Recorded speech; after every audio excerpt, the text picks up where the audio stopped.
tere, kallid kuulajad. Oleme tegemas uut episoodi ja sel korral räägime, milline näeb välja elu siis peale kaotust. On see siis uue lapse planeerimine, sünnitus, rasedus või siis väikelapse kasvatamine. Ja meeldetuletuseks siis tutvustame ennast ja mis etapis me parasjagu oleme. Maarja-Liis. Mina siis nagu tutvustuses siin vahepeal mainisime, et helesinine unistaja ja natuke roosat ka, et mina siis olen praegu kasvatamas meie 9 kuust beebit kodus. See on meie praegune etapp. Mina olen siis Kristiina, olen psühholoog-nõustaja kutseaastal hetkel ja nagu tutvustavas pildis oli traumaga psühholoog, et mulle tundub see vahepeal nii klišeelik, et minu kaotus jäi 5 aasta tagusesse aega ja hetkel on kodus kasvamas 3-aastane poeg. Aga eks see on mõjutanud ikkagi mind siiani. Ja annan järje üle Annale. Tere, mina olen siis Anna. See statistiline vähemus, nagu meil kirjas on, et minu kaotus on samuti olnud 5 aasta tagune. Minu enneaegselt sündinud kaksikut, mõlemad siis surid esimeste elunädalate jooksul. Ja kui tulla selle statistika juurde tagasi, siis aastal 2020 oli 19 imikusurma Eestis ja neist 2 on minu lapsed ehk 11%. Siis lisaks sellele mul on diagnoositud emakakaelapuudulikkus, mis esineb ühel naisel 100-st. Ja seda nimekirja võib jätkata. Hetkel olen uuesti lapseootel ja see rasedaks jäämise teekond on olnud ka väga pikk. Ehk siis võttis meil 4 aastat aega, mitu viljetusravikatset ja nüüd lõpuks siis õnnestus. Ja siin ma kommenteerin ka, et see uus rasedus pärast kaotust ei lähe alati plaanipäraselt. Meie plaan oli salvestada seda episoodi kuu aega tagasi. Aga juhtus nii, et mina sattusin haiglasse enneaegselt alanud sünnitegevusega. Aga tänaseks olen endiselt rase ja saame seda episoodi salvestada. Ja erandlikult salvestame siis üle veebi niimoodi, et oleme 3 eri kohas. Anna on siis põhimõtteliselt voodiravil, jah? Jah. Mina olen siis Covidiga kodus ja isegi ilma Covidita hoiaks Annast igaks juhuks eemal, et mitte kuidagi olla süüdlane või nakatada. Maarja-Liis on meil siis Worklandis. Jah, põgenesin kodust paariks tunniks. Kuidas siis, Anna, see teekond on läinud? Kuidas tunne on, et sa oled täpselt selle protsessi hetkel keskmes? Tahaks loota, et lõpusirgel juba ei keskmes. Ma mõtlen keskmes selles mõttes, et see sünnitus ja lapsekasvatus loodetavasti tulevad sinna otsa. Ootavad ees, jah. Aga noh, eks ma saan teid kuulata ja teie kogemustest õppida. Ma ei tea, see rasedus on olnud ikkagi paras Ameerika mägedel sõit, kui ma aus olen. Sest tulles tagasi selle statistilise vähemuse juurde, mul õnnestus saada näiteks oma elu esimese puugi ja temaga koos puukborrelioosi raseduse ajal. Ja siis oli veel mingeid sündmusi ja ultrahelisid meeletus koguses ja nüüd viimasel ajal KTG-sid. Aga ma olen väga tänulik meditsiinilisele personalile, nende suhtumisele. Ma arvan, see on olnud väga toetav. Ja ma tundsin, et ma olen hoitud. Naistekliinikus ma tundsin, et ma olen täiesti nagu Vikerkaare kliinikus. Räägi sellest lähemalt, mis see Vikerkaare kliiniku mõte on?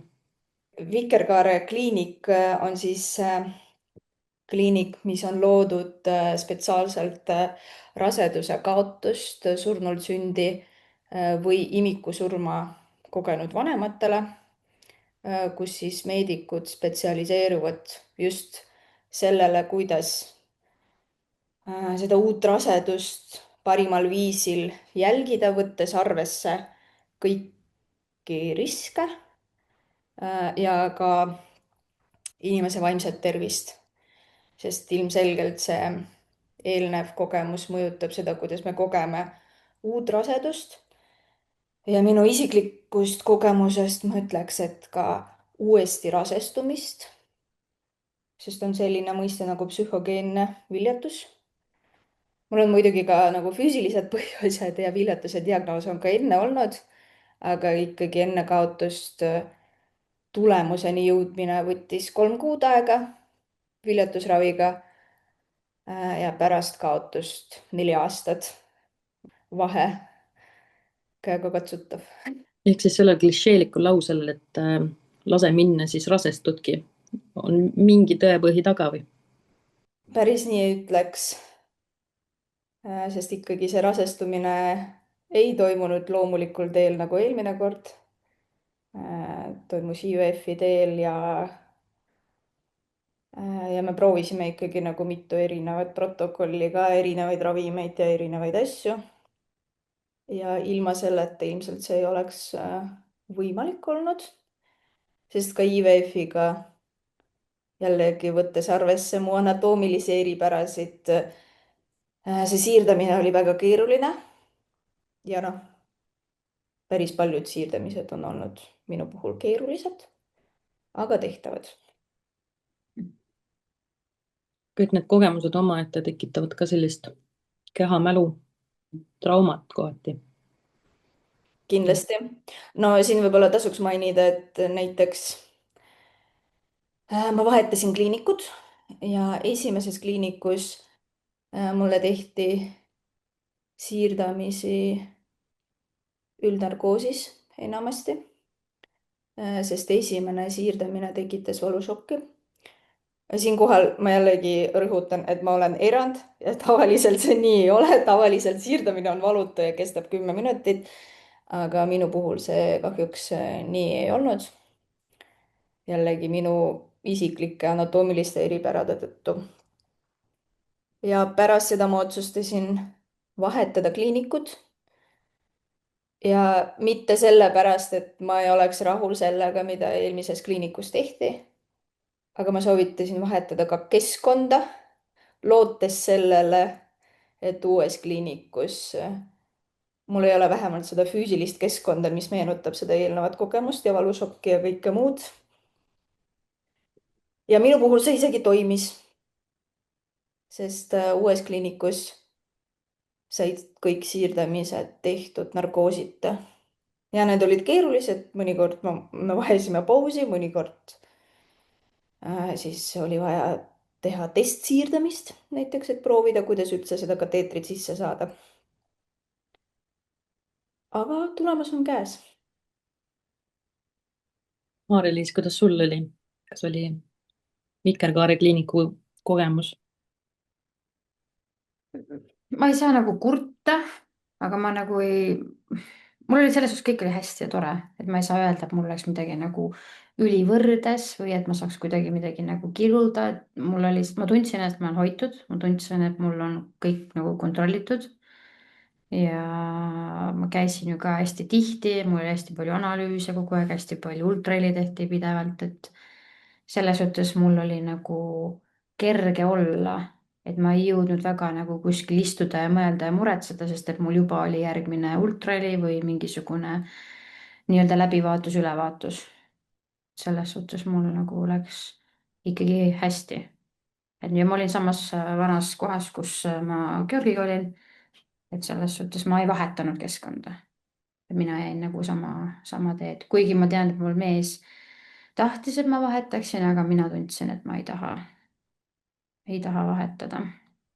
aga noh, meil võttis ka mitte nüüd aastaid on ju nii palju, aga lihtsalt katseid oli meil mitmeid, enne kui me jõudsime siis raseduseni. või noh, lõpliku raseduseni siis nii-öelda.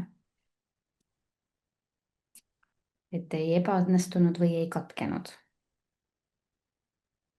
vot. no meil samuti oli vahepeal üks peetunud rasedus ka.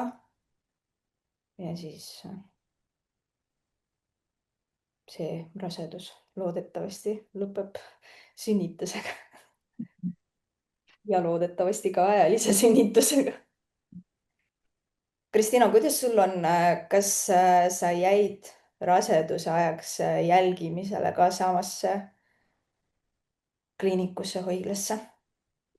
ma ikkagi vahetasin, sest mul oli esmase haigla osas oli usaldus ikkagi väike ja ma juba minu meelest kas järelkontrolli või ühesõnaga ma ikkagi otsisin teadlikult soovitustega ämmaemanda ja arsti üles ja kriisinõustaja oli kambas ja kliiniline psühholoog oli kambas.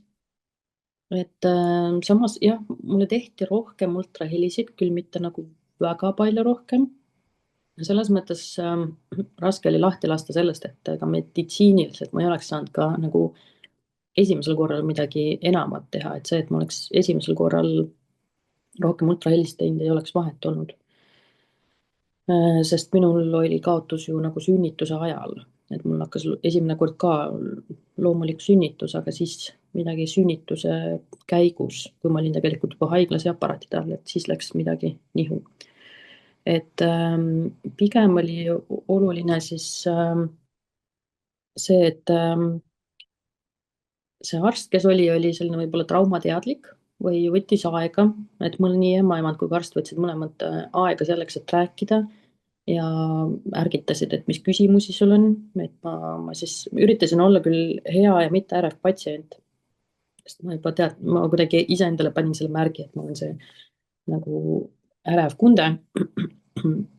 aga üritasin siis kuidagi viisakas olla ja mitte üle paanitseda.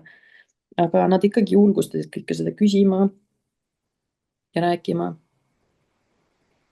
ja jah, sellest oli nagu, eks see kogu see raseduse protsess oli minu jaoks selles mõttes, et ühelt poolt rahustav, et ma sain kõiki neid asju justkui teha, mida ma esimene kord ei teinud, aga jõudes veendumuseni, et ma tegin ka esimene kord kõik hästi või noh, kõik õigesti, et see, et ma rohkem infot teadsin, ma rohkem riske teadsin, et see tegelikult oli rohkem ärevam minu jaoks.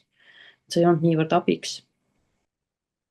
sa alustasid headest praktikatest, mida siis arstid ämmaemandat on rakendanud. sulle näiteks sobis rääkimiseks aega võtmine, küsimusteks. kas oli veel midagi, mida tehti hästi ja mis võiks olla näiteks teistele ka kasulik?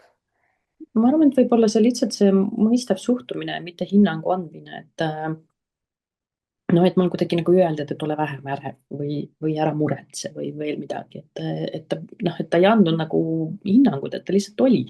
ta lihtsalt lasi mul olla oma emotsioonidega. ja ütleski, et praegu on kõik hästi, see on see, mis me praegu saame hinnata. et keegi garantiisid muidugi anda ei saa, aga praegu on hästi.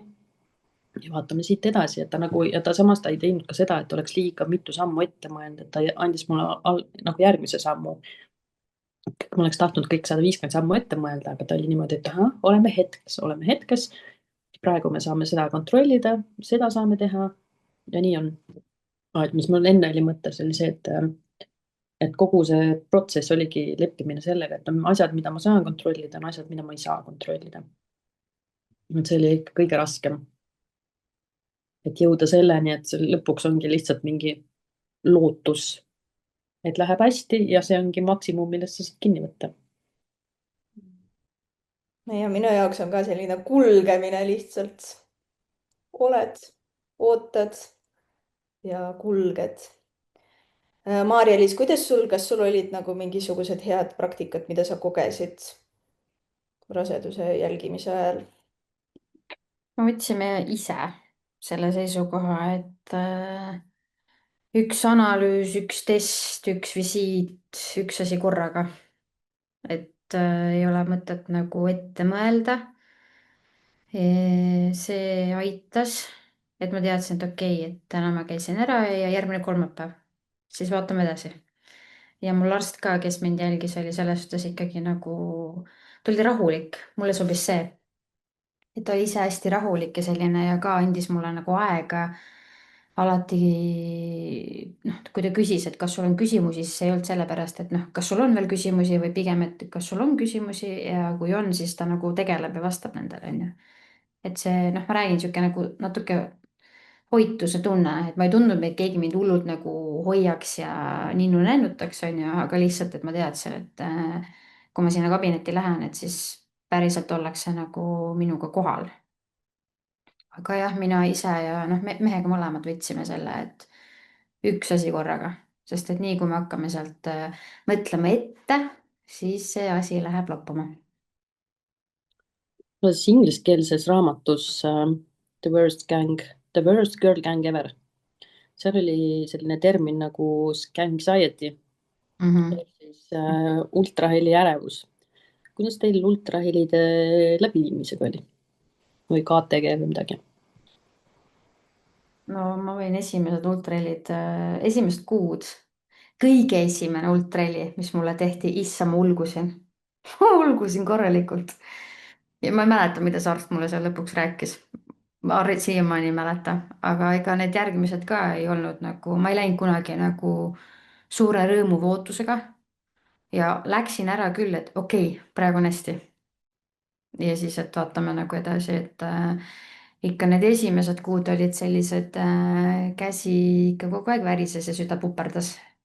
ja siis ma mõtlesin, et nojah, mõõdame vererõhku, on ju, super. et jah, ja noh, ikka ka muud analüüsid ja need loote anatoomiad ja kõik asjad ikka ju, seal ei ole mul nagu kogemust, et mul oleks midagi olnud halvasti, aga samas tekib nagu uus murekoht, et aga äkki nüüd kuskilt midagi on. ja mina tegin ka hästi varakult Niptify testi seekord ära. et jah, need. seda ei olnud, et noh, mul tekkis kuidagi nõiaring, ma hakkasin muretsema, siis ma hakkasin muretsema sellepärast, et mu mure võib lapsele halvasti mõjuda. ja Mhm. siis ma olin niimoodi ringiratas, et ma ei suutnud maha rahuneda ja siis ma läksin sellest veel rohkem ärevile, et noh, nüüd ma ju teen liiga. kõik ju teavad, et see ema võiks olla vikerkaare roosa Mhm. õnnelik, on ju, selles seisundis. et kuidas sul oli, suutsid sa ennast nõiaringi mõelda?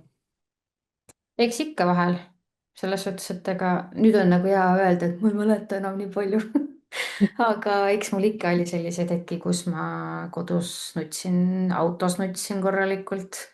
ja isegi kui kõik oli hästi, siis ma istusin autosse ja nutsin korralikult ja siis mingi, et ma ei tohi nutta, see ei ole hea. ikka nutad edasi. ja noh, mingid mured ja asjad ka, et selles suhtes, kui noh, ma olen ju diabeedik ka, et mul nagu seda jälgiti samamoodi hästi palju. ja seoses sellega oli ka hästi palju ultrahelisid, on ju, ja noh, alati on see, et praegu on kõik hästi ja siis on see, et aga äkki homme ei ole. sest et viimane kord oli niimoodi, et neljapäeval käisin arstil ja pühapäeval enam ei olnud. et see noh, see käib, aga saab nagu kuidagi vähemaks. ja mis tegelikult aitab, on ju see, et sa pead kellegagi rääkima sellest. kui sa üksi seda ketrama jääd, siis sa jäädki ketrama. et kas ükskõik kellele. ja noh, mind aitas ju minu see konto ka, kuhu ma ikkagi aeg-ajalt midagi kirjutasin, aga noh, ma võtsin ka aega sinna, et kirjutada, sest et ma alguses hoidsin päris palju endale. noh, rasedust ja kõike. Anna, kas sul on häid tehnikaid ärevuse maandamiseks või kuidas sul üldse ultrahelidega oli? ma kogesin just seda head praktikat ämmaemanda poolt raseduse alguses, kus meil kõik visiidid algasid ultrahelist, et veenduda, et kõik on hästi. see oli suureks abiks. siis ja üks ultraheli tekitas nagu korralikku ärevust. seda tegi arst ja see toimus umbes samal ajal, kui mu eelmine rasedus peetus. ja siis arst mõõtis loodet 2 päeva väiksemaks, kui see peaks olema. ja ma tean isegi, miks see juhtus, sest ja selles haiglas, kus ma jälgimisel olen, automaatselt arvuti näitab IVF külmaringi puhul, et siirdati 3-päevase embrüo, aga minul siirdati 5-päevast, nagu tavaliselt siirdatakse. ja siis arst lihtsalt mõõtis nii-öelda arvutimõõtude järgi ehk siis 2 päeva väiksemaks. Ma üritasin talle selgitada, et see ei ole õige mõõt ja see arvuti näitab tal valesti, aga ta pani ikkagi kirja, et 2 päeva väiksem. Siis ta ei mõistnud, miks ma muretsen. Selles Oscar testis teile öeldakse niikuinii täpselt seda tähtaega ja suurust. Aga mul ei olnud kindlust, et ma jõuan Oscar testini välja. Pärast seda viga, mida ma tegin, oli, et ma läksin HCG testi tegema. Ja see HCG test oli ka siis selle raseduse suuruse kohta liiga madal. Noh, et osad tabelid näitasid, et see ei tohi enam nii madal olla. Osades see oli nagu alumine piir. Siis mu see paanika loomulikult kolmekordistus veel. Aga õnneks selleks ajaks oli juba uus ultraheli ja kõik oli korras. Ja beebi mõõdud olid ka korras, isegi ees natukene. siis ma koheselt tegin ka Niptify testi. See oli ka korras. Ja järgnevad ultrahelid. Mul oli ka neid oluliselt rohkem seoses emakakaela puudulikkusega ja sellega, et oli vaja mõõta siis seda emakakaela pikkust ja seda, kuidas see reageerib loote kasvule nii-öelda. Siis kõik need ei ole ka nagu plaanipäraselt läinud. Ühes ultrahelis avastati loodel üks väga haruldane anatoomiline eripära, mis ei mõjuta siis hilisemat elu mitte kuidagi, kui see on isoleeritud leid. Aga meie jaoks see tähendas seda, et me pidime läbima siis lisasüdameuuringut ja siis neerud, suguelundite uuringud lootele. Need kõik järgmised uuringud läksid hästi. Aga jah, see uudis ei olnud selline rahustav kindlasti. kuidas sa siis maandasid ennast nendel hetkedel, rahustasid? No ma rahustasin ennast sellega, et tegelikult ka mul on anatoomilisi eripärasid. Ja okei, üks on see emakakaela puudulikkus ja see emakakael ja emaka asend, mis on üks pool. Teine pool, et mul on näiteks rohkem selgroolülisid, kui peaks olema, millest ma sain teada, kui ma olin 16 aastat vana. Mu mehel on ka anatoomilisi eripärasid üsa siseselt tekkinud. Tal on spina bifida, mis tähendab seda, et tal on üks selgroolüli, mis ei ole ühendunud, aga vaadates meid sa nagu mitte kunagi ei arva sellest, et meil on midagi valesti. Nii et ma mõistsin, et sellega tegelikult annab elada. Ja kui me varakult saame teada ka sellest, et seal on veel mingid kaasnevad muutused, siis me saame nendega ka tegeleda. Ja lisaks oli kindlasti abiks see, et meil oli see Niptify tehtud ja see oli korras. Ja eelnevalt me oleme mehega mõlemad läbinud ka geneetiku konsultatsiooni ja meil oli kõik korras. Mitte midagi ei avastatud, nii et suure tõenäolisusega see tähendaski seda, et meie puhul see on isoleeritud leid. Ja arst ütles siis ka, et tal on enne mind siis karjääri jooksul olnud paar patsienti, kelle lastel oli sama diagnoos ja siis lapsed sündisid tervena, et ei ole nagu mingeid kaasnevaid asju olnud. Samas, kui mõelda, siis need täiendavad uuringud, mis tehakse, ühelt poolt on nagu tore, teisalt me saame nii palju detaile teada, mida me nagu, kui sa mõtled tavalise kulgemise peale, siis sa teed ju 7-8 nädal vist, siis on 12 nädal, 20 nädal ongi kõik. Et keegi ei uuri sul seal nagu, ma ei tea, mis mikroskoobi all kõik on ju, et meil oli ka see, et me teadsime, et meil on geneetiline eripära, aga mis ei ole seotud tegelikult ei lapse kaotuse, ei surnud sünniga. See oli selline haruldane Vahemere palavik, mis on üldse Vahemere inimestel üldiselt geneetiliselt. ja me käisime kõik geenivõuuringud enne läbi ja me jõudsime selleni, et isegi kui ta nagu sünnib selle haigusega, mille tõenäosus oli siis 25%, 50% oli see, et ta kannab seda haigust. aga küsimus on siis see, et kas see siis avaldub või mitte. et meil oli siis otsus tehtud, et me ei hakka tegema ei embrüodiagnostikat, ei IVF-i ja tegelikult jõudsimegi otsuseni, et me ei hakka 12. nädalal tegema seda lisaks uuringut, mis selle asja nimi oli, lootevee uuring või. ja olime selle otsuse juba ära teinud ja siis ma tegin selle vea, et siis ma läksin erakliinikumis lisakontrolli, kus ma sain üsna ebapädeva käitumise osaliseks, et kus mulle lihtsalt loeti mingi 3 rida, mis ma olin mida see arst selle haiguse kohta teadis. ja selleks hetkeks ma olin juba teise geneetikuga läbi lapanud kümmekond erinevaid uuringuid. ma olin kohtunud Euroopa autoimmuunhaiguste, selle täpse haiguse mingi osakonna juhiga, temaga rääkinud, ise uuringut teinud. ehk et ta ei andnud mulle mitte mingisugust lisainfot, aga lihtsalt andis oma sellise uskumuse edasi, et ma ju suudan küll neid lapsi sünnitada, et mul ei ole ju nagu rasestumisega probleeme. et noh, mis ma üldse riskin, mis ma toon ilmale haigeid lapsi või üldse nagu riskin selle mõttega.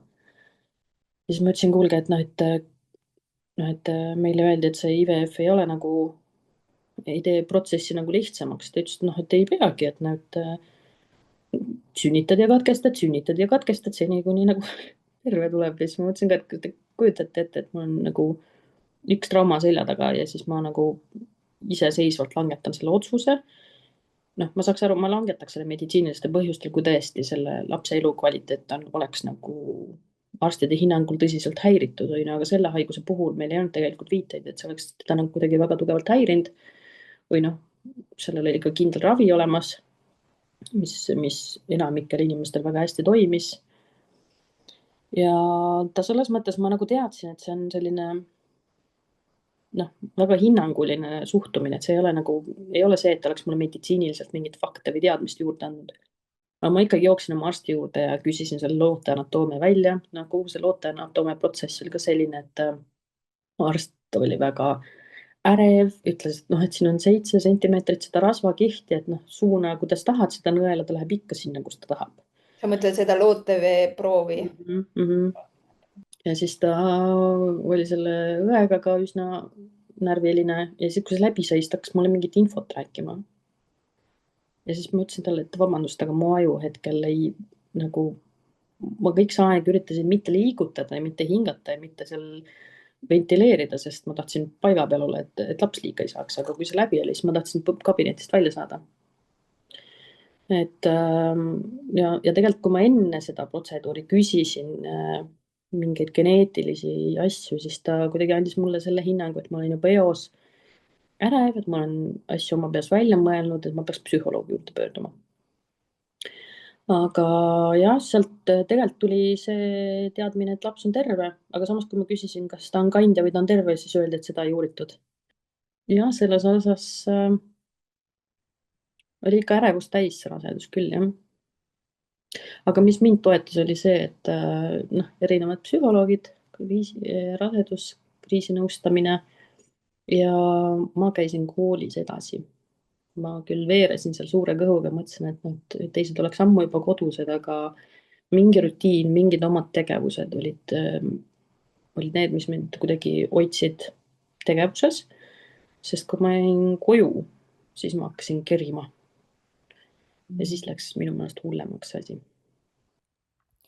mul oli see faktipõhisus ehk siis faktid, mis on praegu ja ka selle beebidiagnoosi puhul ka faktipõhisus, et tegelikult enamasti see ei mõjuta midagi. ja minu puhul oli ka arsti suhtumine ikkagi väga positiivne, sest ta tõesti nagu see oli mu 3. lotanatoomia, et kui oli juttu siis tavaraseduse jälgimisest, siis on sisuliselt 3 ultraheli, raseduse tuvastamine, Oscar test, looteanatoomia, võib-olla 1 ultraheli veel 3. trimestris. aga jah, meie puhul siis see, kus seda tuvastati, oli 3. looteanatoomia. ja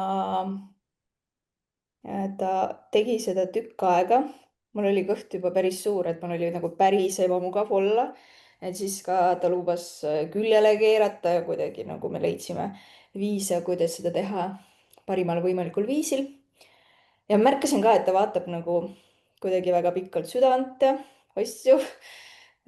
siis hiljem, kui see läbi sai, ta tegi mulle lahti pildid, kus ta näitas siis, kuidas see nabanööri veen peaks olema siis 2.-3. trimestris ja mis mu beebil on. et sisuliselt see viga seisneb selles, et see veen peab jääma vasakule ja minu beebil see jäi paremale, aga ta ikkagi saab kõik toitained selle kaudu endale, mis tal vajalikud on. ja siis pärast sündi see veen üldse kaob ära.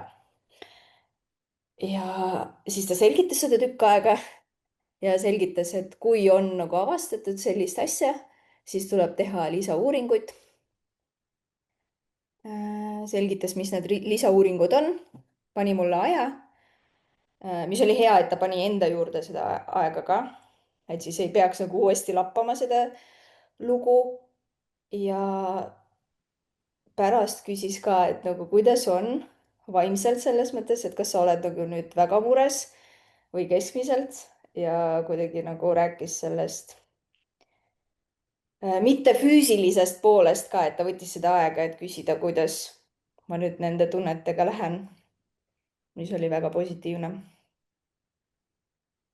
nii et siin neid kogemusi on väga erinevaid. Teil ikka korralikult möllamist, selles suhtes, et mul mõlema ju rasedusega selles suhtes oli ju tegelikult oli nagu hästi, et kõik kulges nagu suhteliselt rahulikult. et noh, näidud olid head, kõik oli korras, et lõpus läks natukene seal nii ühte või teistpidi, onju. et selles suhtes mul hea, aga mulle meeldis see ütlesid ka, et sa käisid koolis, onju. Minul aitas see, et ma noh, käisin ka tööl. noh, lõpuks ma pidin otsuse tegema, et ma pean nii-öelda pooleli jätma, et ma tahtsin kauem tööl olla. ja trenni tegin ja noh, trenni tegemise see tuli ka hiljem teadmine, poleks pidanud tegema trenni. aga samas need nagu vaimselt nagu toetasid selles suhtes. miks see trenni tegemine siis kuidagi vastunäidustatud oli? sest et mul oli Gloriaga platsenta eesasetus ja see tähendas mulle koheselt seda, et ma ei tohi ise sünnitada. ja tegelikkuses mina tundsin väga varakult juba, et mul on nagu pinge või sihuke surumine nagu allapoole. ehk siis nagu kogu aeg sihuke tunne nagu punnitaks. ja mitte nagu tagantpoolt, vaid nagu eestpoolt, et kogu aeg oli sihuke nagu surve, sihuke nagu ebameeldiv oli olla, aga ma nagu mõtlesin, et okei, et noh, võib-olla seekord on siis nii, onju. ja siis ma ei mäleta, kas see oli Oscaris või, öeldi, et kuule, et sul vist tundub, et on nii. ja siis arsti juures mulle öeldi, et okei, et ootame 32, ei, vist oli jah, 32 nädalani või. et tavaliselt ikkagi kõigil läheb see tagasi korda. et 9 juhul 10 läheb kõik hästi. oi nii, okei. ja no mida aeg edasi, siis oli, noh, seal oli aru saada, et sealt ei liigu mitte midagi enam kuhugi. et jääbki niimoodi ja noh, siis oligi kohe teada, et ikkagi pikalt teadsin, et tuleb keiser ja. aga noh, see tähendaski seda, et tegelikult ei tohi keha koormata. trenni tegemine ei ole üldse hea. sest et mina lõpuks saingi selle kogemuse, et ja 1. jaanuar hommikul kell 6 ma sõitsin haiglasse verejooksuga. ehk siis tekkisid sellised nagu hematoomid või sellised asjad ja need tahtsid ju välja tulla mingil ajal, tekitasid verejooksu, aga see ei ole nagu hea. ja kuna mul oli siis lõpuks veebruari alguses oli siis 3., siis otsustati 34. nädalal, et me lõpetame raseduse ära. et tuli erakorraline keiser. aga see ei ole ju lihtsalt eesasetusega seotud, sest platsenta eesasetus iseenesest ei ole ju nagu ei takista otseselt loomulikku sünnitust, vaid sul oli kuidagi ta veel all, et ta sulges selle ava kuidagi või? ta oligi seal täitsa nagu peal, et selles ma mäletan juba väga algusest, kui ultraheli tehti selle, ma ei tea selle nime, see pikk toru on ju. et kui ta juba nagu kergelt mul seal lähedal oli, siis meile varbad vaatasid vastu. et okei, oli jah. natuke palju eripärasid inimeste kehadel ikkagi on. Mhm. Ja kõigil ei teki ka neid verejookse selles suhtes. aga lihtsalt tagantjärele teades, et kuidas ma trennis nagu ikkagi lähen vooluga kaasa ja tahan olla tubli ja pingutada, siis noh, tagantjärele oleks pidanud olema ikkagi nagu diivanikaunistus rohkem. mina lubasin pühalikult, et ma ei söö magusat, ma isegi ei vaata magusa poole ja liigun ja mida kõike ma endale lubasin. noh, viimased kuud olid ikka, laps oli seal 99% juures. ma küll lohutasin, et noh, vaadake lapse isa, et ta ei ole just kõige väiksem meesterahvas. Mhm. Aga no ma arvan, et eks sellel suhkrul oli ka oma osa seal.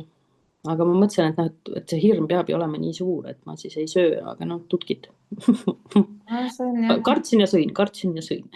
eks see vist nii käib, see on ju nagu seegi, et kohvigagi, kui ta raseduse ajal noh, kohvi ei tohi juua, on ju, ja siis samas ostad seda kofeiinivaba kohvi ja kõik jutud on ju. aga noh, jah, lõpuks ikka teed kuskilt mingisuguse möödamineku, et sa nagu harjud vaata mingi olukorraga ära ja siis teed väiksed siuksed mööndused. Mhm. aga see kohvi on ka nagu eripära. mul on näidustatud kohvi joomine, sest mul on madal vererõhk ja ma pean jooma kohvi. Läks hästi. mis puudutab seda magusat, mul tuli meelde, et tegelikult kaksikutega ma ei söönud üldse mitte midagi magusat, sest mul on ka polüsüstilised munasarjad ja siis on selle gestatsioonidiabeedi arenemise risk suurem. ja siis ma piirasin ennast nagu 100%, et ma mitte midagi magusat terve raseduse jooksul ei söönud. ja selle rasedusega ma mõtlesin, et no tegelikult vahet ei ole, et eelmine kord see mind ei aidanud ja ma pean kuidagi oma stressi maandama. ja ma söön seda magusat. ja lõpuks mu beebi oli ka suht kogu aeg ikkagi suurem, seal 80-90%. ja ma tegin 2 korda, pidin tegema seda glükoositolerantsuse testi ja mõlemad korrad olid korras. aga nüüd viimasel ajal alates siis 30. rasedusnädalast, kui ma sattusin sinna haiglasse, kuna see suhkur ikkagi põhjustab seda, et beebi liigutab aktiivsemalt ja mul beebi liigutuste peale algasid kontraktsioonid, siis jah, sellest ajast alates ma olen üritanud piirata nii palju kui võimalik. aga kui küsida nagu, mis mu haiglakotti juba pakitud on, et sinna on juba pakitud suur šokolaaditahvel. ma sõin oma haiglakoti sisu 3 korda tühjaks, enne kui ma jõudsin haiglani. aga ma mäletan, et kui Anna kirjutas, et ta on haiglas ja vist oli kuidagi selline teadmatus ka vist, et kuidas siis on või kas küsida või mitte. ma lihtsalt kõik, mis on selline inglilaste emadega või see klubiemmedega, kõik, mis nendega nagu seotud on, see on lihtsalt nagu nii, ma ei tea, mul käib nagu 3 korda sügavamalt kuidagi läbi kui teiste raseduste puhul. et ma mäletan, et 2 sõbrannat, kellel olid sarnased juhtumid ja kellega me istusime ka nende raseduse alguses EMO-s, ma olin pool aastat eespool oma rasedusega, aga neil olid ka mingid alguses need hematoomid. Neil mõlemad rasedused jäid püsima. et kuidagi see kaasaelamine ja hilisem sünnitus ongi niimoodi, et teadsime, et läks sünnitama näiteks ja siis hoiad seal 2 päeva hinge kinni. ja üks oli nüüd veel sünnitanud peale seda, teine vikerkaarebeebi siis. tegelikult neid on mitu. aga siis ta oli niimoodi, et nad olid ka, see rasedus kutsuti esile suht varakult. ja siis ta läks koju ära, seal oli kõik hästi. Aga siis ta kodus mingi hetk ei nagu ei vastanud meile ja me juba, ja kuna ta oli 2 päeva juba ei vastanud, siis me selle 3. sõbrannaga siis nagu omavahel rääkides läksime täiesti nagu pööraseks juba, et midagi on juhtunud. Ja siis me hakkasime juba, tead nagu, ma ei tea, kas keegi enam neid klassikalisi sõnumeid saadab, et mitte Messengeri, vaid nagu klassikaliselt, mul isegi number oli olemas. Saatsime, et kuule, et kui sa oled lihtsalt hõivatud või väsinud, et see on okei, aga sorry, me siin natuke muretseme, kas kõik on hästi. Siis ta ütles, ja ma pole lihtsalt jõudnud kirjutada. Aga see oli lihtsalt hämmastav, kui stressi me jõudsime ennast nagu mõelda, et nüüd on äkki midagi juhtunud, et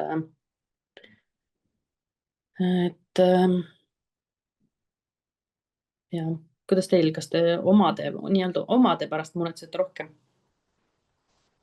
No ikka, sest neid, keda ma olen nüüd teadma saanud või suhtleme lähedamalt ja isegi tegelikult ka kaugemaid inimesi, mingeid välismaa influkaid või keda ikka tead, kellel on ka siis kaotused olnud ja siis, kui sa näed, et kuskil on keegi, noh, ongi rase ja siis on tead, et ta on, sa näed ära, et on mingi vaikus, siis on mingi nii, mis nüüd saanud on, mis saab ja no lähemate inimestega samamoodi, et sa enam-vähem tead, kes, kuna, millal on ju ja siis samamoodi ootad pingsalt, et no nii.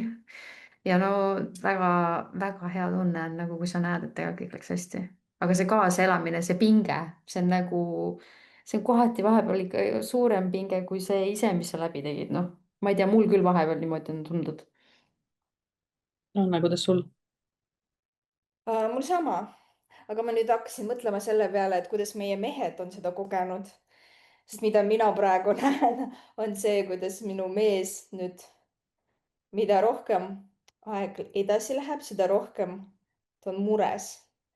Selles mõttes, et alguses ta oli nagu üsna kindel selles, et kõik tuleb hästi ja kuna tal ei olnud ka endal seda intensiivi kogemust lastega, sest eelmine kord ei saanud minuga koos olla, siis isegi siis, kui oli see ilmselge enneaegse sünnituse oht, siis ta oli selline rahulik, et noh, nädalaid on juba rohkem, laps kaalub rohkem, no on intensiivis ja sealt ta saab abi, seal on nagu kontrollitud olukord ja kõik muu selline, mis on adekvaatsed mõtted tegelikult. Need mõtted, mis mul olid tol hetkel, need ei olnud adekvaatsed mõtted, et need olid seotud sellega, et kui laps satub sinna intensiivi, ju siis ta sureb seal, sest eelmised on ju surnud. aga see ei ole üldse nii. Selliseid asju juhtub pigem harva kui tihti. ja siis nüüd viimased nädalad tal on ikkagi rohkem seda pinget olnud. ta kogu aeg küsib, et kas laps liigutas, sest ta ei saa seda kontrollida. ja kuna mul on nüüd need kontraktsioonid ikkagi alles, siis minu kõhtu ei saa väga katsuda ka, kuna emakas koheselt hakkab reageerima siis kontraktsioonidega. ja siis ei saa katsuda ka. ja siis ta kogu aeg küsib, kas on liigutanud täna, mitu korda on liigutatud, kas liigutas nagu tavapäraselt või kuidagi teisiti. ja nüüd, kui meil see nädal juhtus see, et meie beebi otsustas siis 9. kuu alguses keerata tuharseisu, siis tal oli ka see, aga võib-olla ta jäi nabanööri kinni, aga võib-olla see on tal kuskil ümber, aga mis siis, kui ja nii edasi, et kuidas teie meestel on olnud? no minu mees oli ikkagi pigem see ratsionaalsem pool. aga noh, eks tal ikka ka noh, vaata, mul on natukene raske ka, sest et või noh, kuni põhimõtteliselt selle jaanuarini, siis meil oli ju kõik hästi, meil ei olnud vaja millegipärast otseselt muretseda. ja ma ise vaata jagasin nagu kogu aeg oma mõtteid ju ka jagasin temaga valjuhäälselt ja ta oli nagu kursis, et ta ei pidanud ise nagu väga seal küsima ja uurima, aga eks ta ikka vahest küsis, et kas kõik on hästi ja niimoodi. Mulle meeldis see lause, et ma valjuhäälselt väljendasin oma mõtteid, ta ei pidanud küsimagi, mul oli sarnane seis. Ja ma mäletan, et lõpupoole oli niimoodi, et kui ma tundsin, et midagi on valesti, ma mäletan, ükskord ma isegi jõudsin vist EMO-sse, et mul kuidagi kiskus seda alaselja mingit närvi hästi valusalt. Või ma täpselt ei mäleta.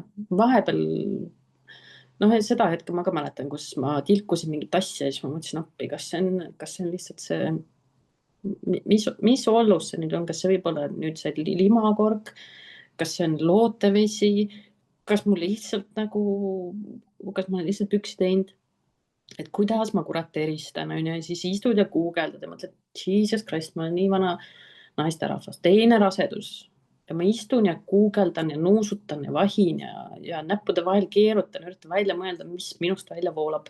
Aga noh, seal ma ei saanud meest kaasata, aga muudes protsessides küll, et ma ütlesin, et noh, nüüd helistad sina kuskile sinna liini või sina uurid Google'ist, sest ma kuidagi tundsin, et ma pean justkui üksi vastutama, et mis see õigem praegu on.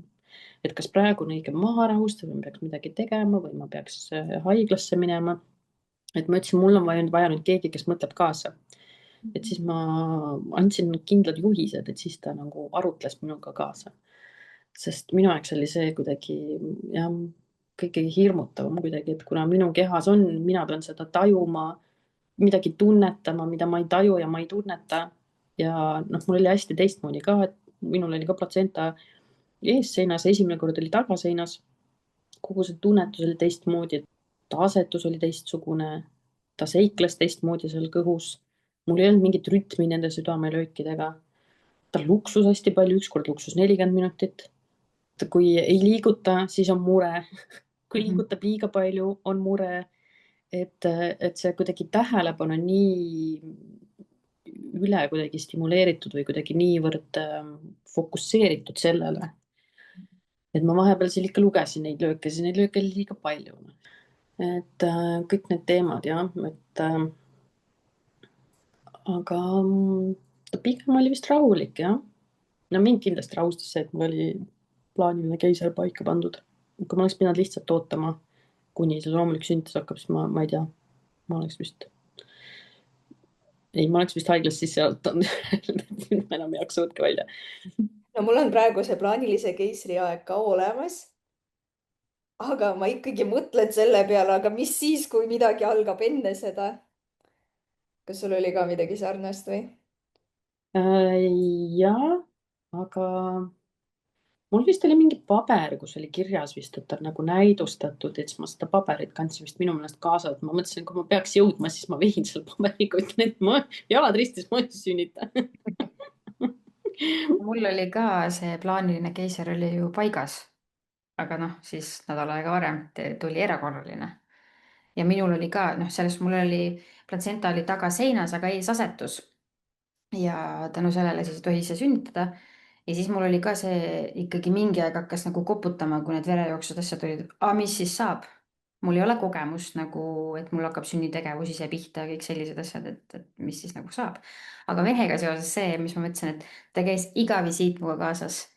Iga jumala kord, iga nädal ta oli kogu aeg platsis. Kõik küsimused, asjad me mõtlesime läbi. Kui mina istusin seal, mu käest küsiti, kas meil küsimusi on, siis ma mingi, kas meil küsimusi on? Sest et ma ei suutnud enam mõelda. Ja siis ta aitas mind näiteks, et kui meil kodus rääkides olid mingid küsimused, siis ta tõi ise need esile. Ja mida, me käisime kõik see aeg ka kriisinõustamises edasi, siiamaani käime.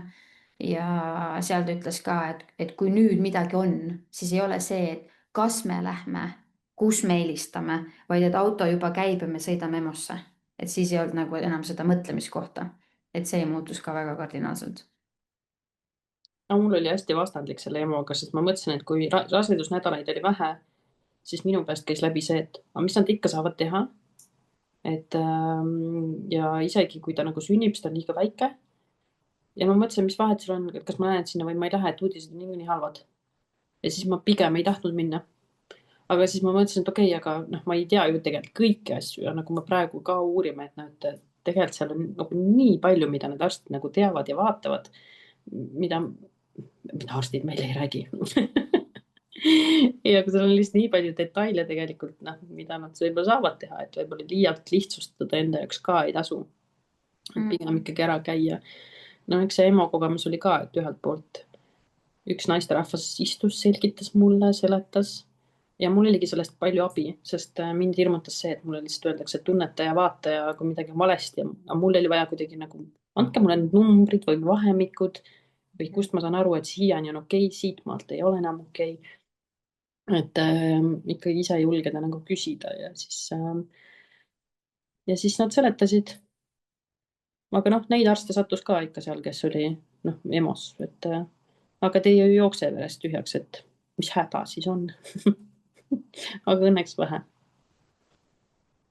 Mul oli keeruline EMO-sse minna, sest jällegi see eelnev kogemus lõppes sellega, et ikkagi mitte midagi ei andnud teha ja enneaegne sünnitus siis toimus. Ma arvan, et ma esimest korda läksin sinna, kui mul oli circa 23 nädalat juba. aga siis ma sain abi ja see oli ikkagi selline positiivne kogemus. siis ma pidin sinna tulema oma puukborrelioosiga, sest et mu perearst loobus selle ravimisest. jah, aga valvetoast ma sain abi. nii et suur tänu ja kummardus. Teised kahjuks ei näe meie emotsioone, aga me üksteiste kaamerast näeme, et siis meil Maarja-Liisiga oli selline nägu hetkel, et ütleks mõne ropu sõna siia vahele või kuidas see juhtuda saab. ja ja kui jätkata seda teemat, siis hiljem ta loobus ka sellest, et kontrollida antikehade arvu. ja kirjutas mulle terviseportaali, et kui ma soovin seda kontrollida, siis tehku raha eest Synlabis. mida ma olen ka teinud, aga noh, ilmselt meie tervisesüsteem võiks olla selles osas natuke parem. ja siis see kolmas kord oligi see, kui ma pidin haiglasse jääma. mul seoses selle emakakaela puudulikkusega ongi see, et ma ei tunne tuhusid. eelmine kord ma üldse ei tundnud midagi. nüüd sel korral ma ilmselt oskasin kahtlustada. aga see, mida ma kodus kahtlustasin, et mu imelik tunne läheb iga 10 minuti tagant tugevamaks. siis, kui me jõudsime haiglasse, selgus, et mul on tegelikult kontraktsioonid iga 2 minuti tagant, mitte 10 minuti tagant. aga ka sel korral oli nagu väga positiivne kogemus, kiire tegutsemine. ja noh, kuna ma olen endiselt rase, siis võib öelda, et ma sain abi ka. kui muidu inimene võib-olla küsib, et kas ikka on vaja EMO-sse minna, siis ema, kes on midagi sarnast kogenud, küsib, et kas sa lähed üksi või ma tulen kaasa või et kas sind on vaja viia. et seda nagu ei pisendata, seda hirmu. meil on olnud MTÜ-s siin mitu kuud juba peas ketramas see mõte, et me tahaks rohkem kaasata kogukonda, kuna meie ühisüritused viimasel ajal on olnud eelkõige need Vaikuse laste rahupaiga talgud ja kogemusnõustamise toetusgrupi kohtumised, mis nüüd kevadhooajal toimusid läbi veebi esmakordselt ja nüüd sügisel meil ei ole seni neid olnud. jällegi seoses põhinõustajate elumuutustega nii-öelda. siis mõte oli selline, et võib-olla teha siis mingisuguseid ühisüritusi, kas või selline ühistrenn või ühissavi volimine või mis iganes muu taoline, mis võiks huvi pakkuda. nii et kui see mõte kõnetab, siis andke meile teada ja me siis tegutseme ja arendame seda mõtet edasi.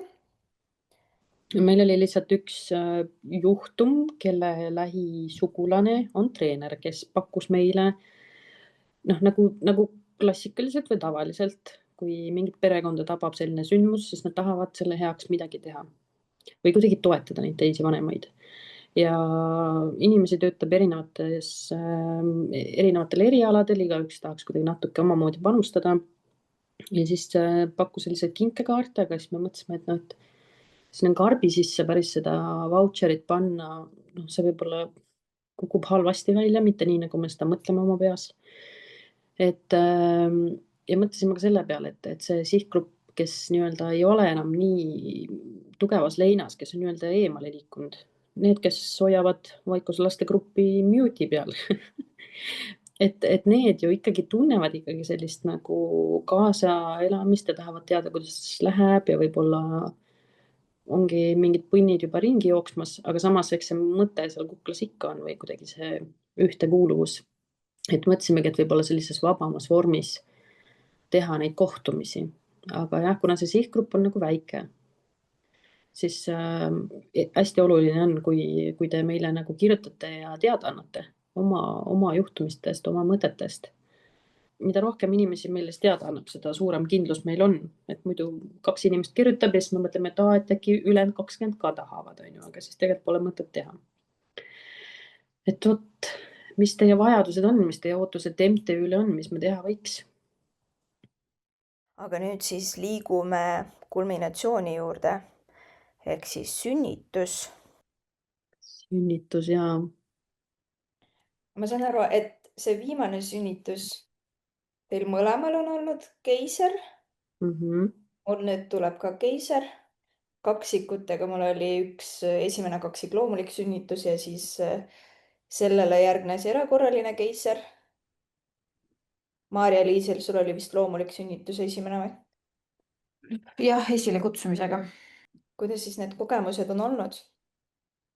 ma just mingi aeg mõtlesin, tegelikult ma mitu korda mõelnud sellele, et esimene sünnitus oli kõige ilusam kogemus üldse ja kõige nõmedama lõpuga, kõige kohutavama lõpuga. ja teine sünnitus oli kõige kohutavam sünnitus üldse, aga ilusa lõpuga. selles suhtes, et ma sain oma lapse. aga nagu ühest äärmusest teise.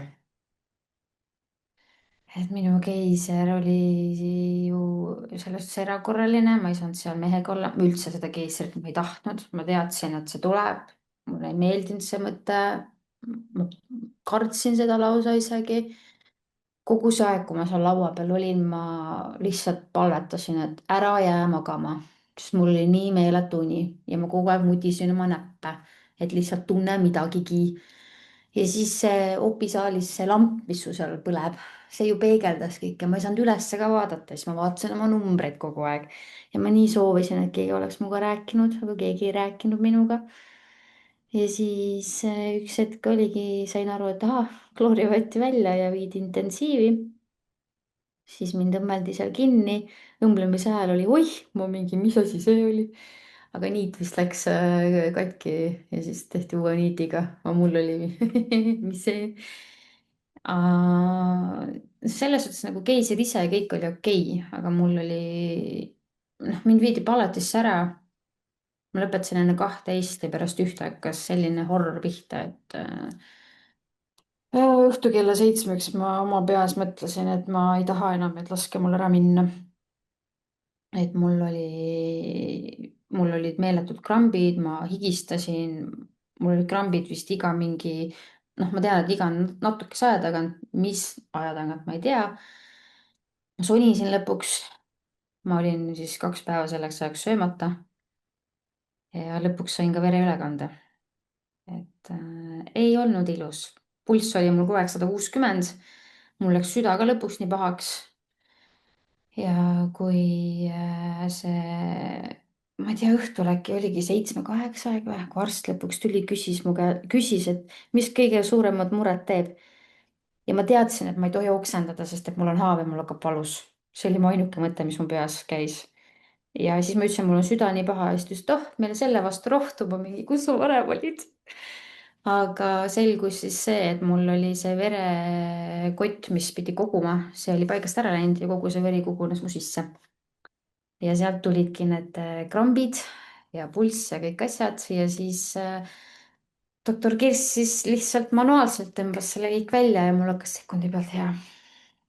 ja lõpuks, kui ma sain siis mingisugune paar tundi magada, märkasin mingi 11 ajal või, siis mu terve kere oli nii valus, et see oli lihtsalt kohutav, sest et ma lihtsalt tundide viisi krambitasin.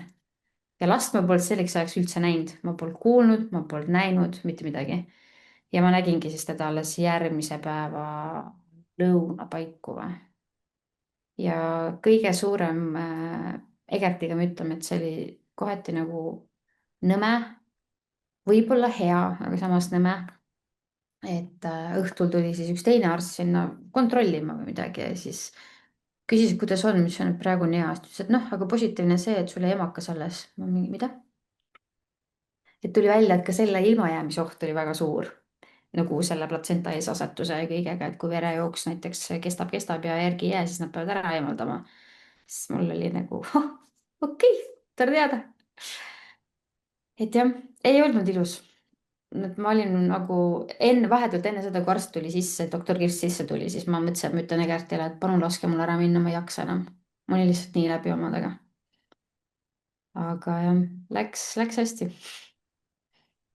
Annaga kuulame selliste nägudega nagu vaataks mingit õudusfilmi, kuigi tegelikult nagu toetav on ju see, et kui keegi räägib sellisest raskest kogemusest, et sa suudaksid kanda seda infot, et sa ei lähe katki sellest, on ju. ja ma arvan, et me nagu nii palju teame üksteist, et me usaldame, et me kanname seda infot ja see ei hirmuta meid ära, on ju, aga no see reaktsioon on paratamatu, et see on nagu appi, et noh, mida veel, mille peale ei tule isegi mõelda. ja Anna, on ju, meil on kokkulepe sinuga et kui sa tunned, et see ikkagi on raske, siis me aga see on ka loomulik. ma olen teile väga tänulik, et te hoiate mind terve raseduse jooksul olete hoidnud. aga jah, eks need hirmud ja ärevused ja mingisugused lood, mida me siin MTÜ siseselt ja mina nõustajana siis tunnen neid lugusid ikkagi noh, suuremas mahus kui siis tavainimene, isegi selle kogemusega inimene. Ja siin on ka see oskus, et sa ei proovi neid lugusid endale selga nii-öelda nagu erinevaid kleite või mis iganes, ei ole kõige parem metafoor, aga siiski.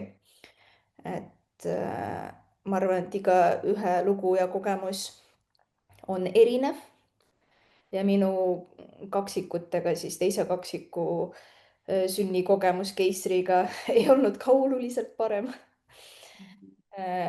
mille järgselt ma siis sain posttraumaatilise stressihäire diagnoosi ja siis veel kuid ärkasin siis selle lõikuse valu peale.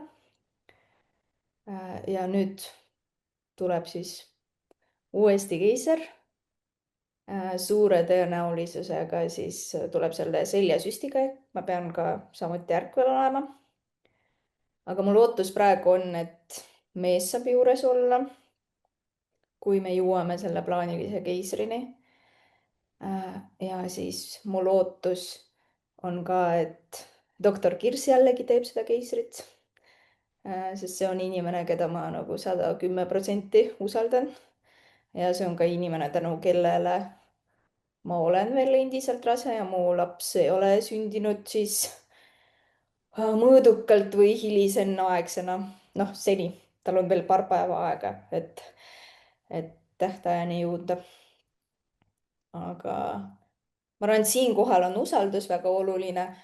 ja ma ise mõtlesin ka, et rääkimine ka, et kui mina olen seal laua peal ja ma tunnen, et midagi läheb viltu või mul on mingid vajadused, siis ma ütlen sellest.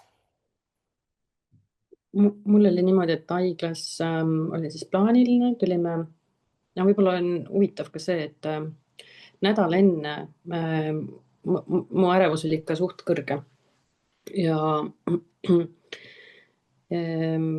mul oli siis valida või noh, arst küsis, et kas ma tahan, et mind kirjutatakse haiglasse sisse.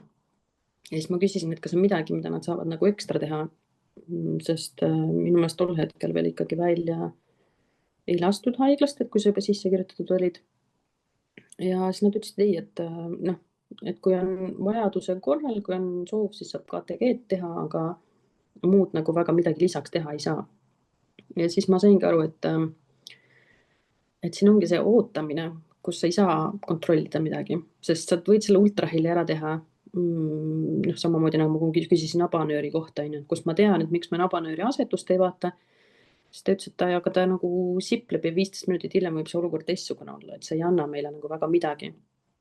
ja siis ma mõtlesingi, et aga mis ma siis seal haiglas kükitan, sest kõik lähtub ikkagi sellest, kuidas ma end tunnen. ja kas ma tajun midagi ja kas ma siis lähen õigel hetkel. Ma mõtlesin, et ega Tallinnas väga kaua sõitmist ju ei ole. Et mis vahet see on, kas ma olen haiglas, lähen küsin midagi ja siis see arst tuleb ja teeb KTG ja siis võib-olla sekkub, et see lõpuks võib olla nagu 15 minuti mäng. Ja ma ei saa mitte midagi omalt poolt teha, et seda nagu ära hoida. Et mul oli nagu raske otsustada, sest haiglas püsimine tundus nagu kõige ratsionaalsem ja mõistlikum otsus. Aga ma läksin ikkagi seda teed pidi, et ma olen kodus, sest kodus ma tundsin ennast paremini. Ja ma ei olnud siis kogu aeg mõtetes selle juures. Ma tahtsin olla oma mugavas diivanis, olla oma elukaaslasega, vaadata filmi. Aga nagu võtta see vastutus, et kui nüüd peaks midagi juhtuma ja ma olen kodus, see oli nii hirmutav. Aga samas ma sain aru, et ega ma haiglas kükitades ka ei hoia ära võib-olla mingeid asju, mida ma kardan. Et see lõppkokkuvõttes ma kuidagi tundsin, et ju siis ma olen mingite asjadega rahu teinud või kuidagi suutnud lahti lasta sellest. Aga igatahes keisri hommik siis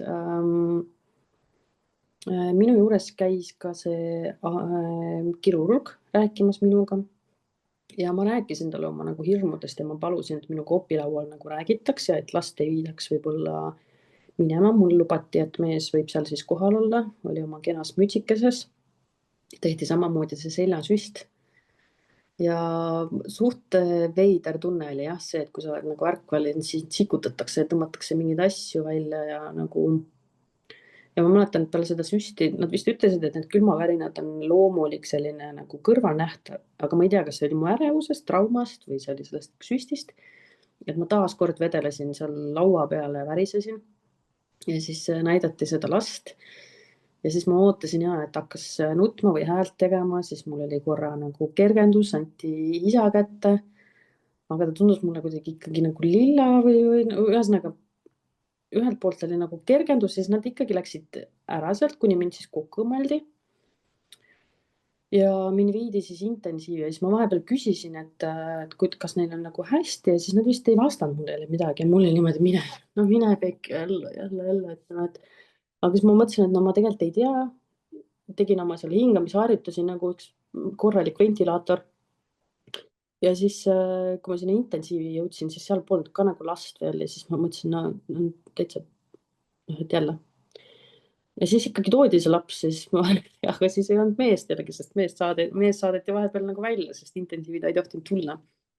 Ja siis pandi laps rinnale. Siis ma veel kartsin kogu aeg, et ma vajun talle peale või ma jäin magama, sest ma olin nii väsinud. Et siis aga õnneks tal nagu intensiivis oli seal see aparaat küljes, et keegi jälgis ta nagu hingamist.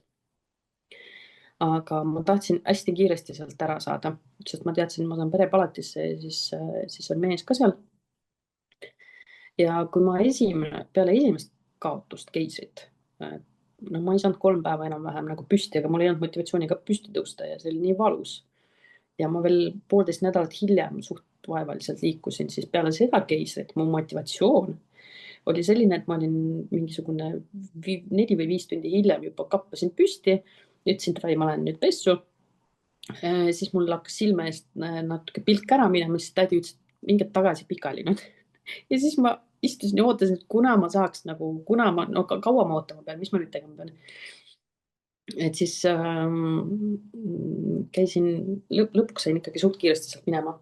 Ja no võrreldes esimese korraga ma ikka sain väga kiiresti jalule, sest see motivatsioon, et sul on nagu laps, kelle eest hoolitseda. Ja siis nad näitasid ka kõiki neid toiminguid ette temaga. See oli põnev. Kas sul haiglas oli juba kaasas see OLED sokk? Ja. No naljakas, ma olen ka nagu ämmaemandaid koolitamas käinud. Ja siis ma olen neil rääkinud ka, et ma tohutult kartsin, kuna ma olin nagu magamata ja mul olid, no ma kartsin magama jääda, sest ma mõtlesin, ma kohe ärkan ja midagi on juhtunud. Et siis ma kartsin lapsele peale vajuda ja siis aga samas, kui ta oli seal selles hällis ja eemal, siis see oli minu jaoks ka liiga kaugel. Et me tõstsime ta selle plastikuga meie kahe vahele voodisse. Ja ma ei kujuta ette, kuidas meid seal nagu vaadati nagu, ma ei tea, kas keegi on seda teinud, aga see oli nagu ebaloogiline. Ja siis me olime seal selles plastik selles ühesõnaga see plastikhäll seal meie vahel magamas. Väga hästi ei mäleta, sest ma arvan, et esimene öö ma vist ei maganud üldse. Ja see, noh, kogu see virvarr emotsioonidega oli päris jõhker. Ja siis me panime jah talle selle paela ümber selle Owneti. Ja mis on huvitav, et me kasutasime põhimõtteliselt aasta aega seda. Aga üks mu teine sõbranna, väga sarnase taustaga, tema tundis, et ta ei vaja seda. Et see on nii erinev ikkagi sellest, et noh, et see trauma ei defineeri tegelikult seda, kuidas see edaspidi nagu minema hakkab. Et see Oulet oli selline nagu, ta oli nagu selline sokk, mis käis jalga ja mis mõõtis siis südant, südamelööke ja hapnikutaset. Ja mingi 3. ööl vist või midagi, see lõi häiresse, et hapnikutase kukkus. Ja mina ütlesin, et me ei lähe nagu arste tülitama. Mees oli vist ärevam kui mina, läks ikkagi küsima. Siis nad tulid, vaatasid meid, et nagu oot, mis asi teil kaasas on, mida see teeb. Siis nad said aru, et see nagu sarnane asi, nagu neil seal intensiivis on, siis nad vaatasid veel tükk aega, siis me seletasime, et nad vabandust, eelmine kehv kogemus, et noh, natuke, noh, muidu me üldse ei maga, et tänu sellele ma julgesin magama jääda. Ja ma arvan, et see andis mulle selle positiivse tunde, kus ma ei kontrollinud pidevalt ja ma suutsin kuidagi selle hea kogemuse kätte saada, et ma saan tegelikult magada. Et ja siis lõpuks vist konsulteeriti ka mingi lastearstiga ja see tuli meiega eraldi rääkima. Aga no vastus meie küsimus oli pigem see, et noh, et kui peakski juhtuma, et ta siis ei hinga, mis me siis teeme, kui me kodus oleme? Et nagu noh, ja mis hetkel see võib siis juhtuda ja nagu, noh, et ma ei olnud kunagi selle peale mõelnud, et noh, et esmaabiks on ju. Aga siis öeldi, no siis vaatadki lapsele otsa, kas on hull või ei ole. Et ega me päriselt nagu ei saanud nagu vastuseid. Ja noh, siin võib-olla, ma ei tea, minu sõbrannadel ei ole selles mõttes vedanud, et mul on päris mitu perearstit tutvusringkonnas, kes said võib-olla rohkemal või vähemal määral ja siiamaani tegelikult saavad kõnesid, kus ma saatsin videosid, et kuule, nagu nad hingavad ka nagu nii veidralt alguses. Ja kõik see oksendamine, kõik need asjad, et see oli jah, see oli hirmutav. Ja ma arvan, et ma tegelikult olin väga suures depressioonis ka tolleks hetkeks, mida ma ei tajunud. Kogu see hormonaalne tasakaalutus ja imetamisega läks mul keeruliseks. Ja siis ma tundsin jah, et ma ei saa hakkama selle lapse elus hoidmisega. Aga no see laps on praegu 3, sain. Mis on olnud need nii-öelda imelikud või delulu asjad, mida te tegite siis raseduse ajal või vahetult pärast sünnitust, no nagu see plastikust kastiga voodisse panek või selle soki kasutamine või mis iganes veel, mis on teid aidanud selle ärevusega toime tulla? raseduse ajal ma ei tea ma ei mäleta jälle võib-olla midagi oli, aga ma ei ole kindel. Mul oli ka see, et tegelikult oli väga suur pluss, et Gloria oli hästi-hästi aktiivne, et siis see nagu hoidis mind nagu väga nagu nii-öelda sein. Aga pärast sünnitust, oi jumal, issand, see magamine, lõpetage ära, ma ei tea, kuidas keegi üldse võimeline esimesed 2 nädalat magama. Ma olin intensiivis, siis sa harjud ära sellega, et sul on juhtmed küljes ja aparaadid näitavad ja ütlevad ja kui midagi on, siis tädid ka koridori peal näevad, onju. Ja siis, kui nüüd ühe korra ütlesid, aga me võtaks nüüd ära, siis ma mingi ei, pigem ei võta. Ei, me võtame ära. Oh my god. meil Egertiga mõlemal esimene öö oli seal selline, et no ei, lihtsalt kohutav. Ja siis sa käid ja vaatad kogu aeg ja siis, kui me lõpuks koju saime, mis sa arvad, et siis nagu ei, see läks edasi. See laps oli täpselt minu kõrval selle hälliga ja mitu korda öösel vaatasin, vähemalt 250 korda, kas ta hingab. Ja siis on see, et okei, ma kuulen, et ta hingab, paned silmad kinni, jääd magama. Ma ei kuule, et ta hingab, siis sa vaatad jälle ja siis sa katsud jälle. Samas, et sa ei saa seda last katsuda, sest et minu laps oli ikka koolikutes ja kui ta magab, siis you can't touch it, nagu sa lihtsalt ei katsu seda last. lihtsalt nii on, aga samas nagu see Egert, see magas nagu nutt, tal ei olnud vahet täna. aga jah, minul oli ikka alguses oli keeruline, aga ma ei soetanud endale mingeid asju, midagi peale kaamera. ehk siis, kui ma panin ta hälli või kärru või rõdule või kui iganes see kaamera töötas. et selleta ma ei olnud ja selleta ma ei ole suht siiamaani. No nüüd on juba natuke ka teised asjad, miks. aga jah, ei ole kerge see hingamise teema. ja mul oli ju väike ehmatus ka vahepeal, et siis nagu, siis vahepeal see süvenes ja et jah, see võtab aega. ma lihtsalt, kui lugeda siin see meile laekunud kommentaarid, siis siin on kuidagi välja toodud, et see teema on üsna delikaatne, et kuidas toetada uue raseduse ajal ja on jäänud jah mulje, et see uus rasedus peale kaotust on kuidagi selline üksindasem või pingelisem. ja ma arvan, et see täitsa vastab tõele, sest sa nagu ühelt poolt ei taha kõiki teavitada, ei taha avalikuks minna ja samas sa võib-olla ei samastu ka nende grupihirmudega, et ma mäletan, et kui ma nendes beebigruppides olin, ma ikkagi liitusin.